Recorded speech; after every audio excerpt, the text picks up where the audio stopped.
ದೇವನಹಳ್ಳಿ ಸಮೀಪದ ನೂತನ ಚೆನ್ನೈ ಎಕ್ಸ್‌ಪ್ರೆಸ್ ಹೆದ್ದಾರಿಯಲ್ಲಿ ಚಲಿಸ್ತಾ ಇದ್ದ ಕ್ಯಾಂಟರ್ಗೆ ಏಕಾಏಕಿ ಬೆಂಕಿ ಹೊತ್ಕೊಂಡು ಲಕ್ಷಾಂತರ ರೂಪಾಯಿ ಮೌಲ್ಯದ ಎಲೆಕ್ಟ್ರಾನಿಕ್ ವಸ್ತುಗಳು ಸುಟ್ಟು ಭಸ್ಮವಾಗಿದೆ.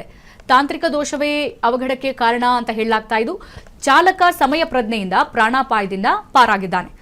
ಹೊಸಕೋಟೆ ತಾಲೂಕಿನ ಸೂಲಿಬೆಲೆ ಸಮೀಪದ ನೂತನ ಚೆನ್ನೈ ಎಕ್ಸ್‌ಪ್ರೆಸ್ ಹೆದ್ದಾರಿಯಲ್ಲಿ ಈ ಅಗ್ನಿ ಅವಘಡ ಸಂಭವಿಸಿರುವಂಥದ್ದು.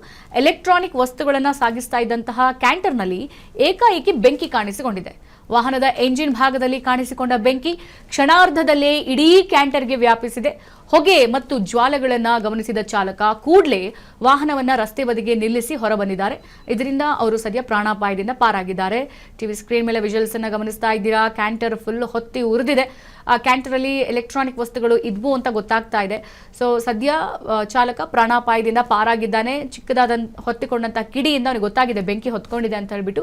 ಹಾಗಾಗಿ ಪ್ರಾಣಾಪಾಯದಿಂದ ಪಾಯ ಆಗಿರುವಂಥದ್ದು. ಆದರೆ ಬೆಂಕಿ ತೀವ್ರತೆಗೆ ಕ್ಯಾಂಟರ್ನಲ್ಲಿದ್ದಂತಹ ಲಕ್ಷಾಂತರ ರೂಪಾಯಿ ಮೌಲ್ಯದ ಎಲೆಕ್ಟ್ರಾನಿಕ್ ವಸ್ತುಗಳು ಸದ್ಯ ಸಂಪೂರ್ಣವಾಗಿ ಸುಟ್ಟು ಭಸ್ಮವಾಗಿದೆ. ಸ್ಥಳಕ್ಕೆ ಅಗ್ನಿಶಾಮಕ ಸಿಬ್ಬಂದಿ ಆಗಮಿಸಿದ್ದು ಸದ್ಯ ಬೆಂಕಿಯನ್ನು ನಂದಿಸುವಲ್ಲಿ ಯಶಸ್ವಿಯಾಗಿದ್ದಾರೆ. ಇನ್ನು ಪ್ರಾಥಮಿಕ ತನಿಖೆಯ ಪ್ರಕಾರ ಇಲ್ಲಿ ತಾಂತ್ರಿಕ ದೋಷದಿಂದಲೇ ಬೆಂಕಿ ಕಾಣಿಸಿಕೊಂಡಿದೆ ಅಂತ ಹೇಳಲಾಗ್ತಾ ಇದೆ. ಈ ಸಂಬಂಧ ಈಗ ಸೂಲಿಬೆಲೆ ಪೊಲೀಸ್ ಠಾಣೆಯಲ್ಲಿ ಪ್ರಕರಣವೂ ದಾಖಲಾಗಿದೆ. ಹೆಚ್ಚಿನ ತನಿಖೆ ಮುಂದುವರೆದಿದೆ.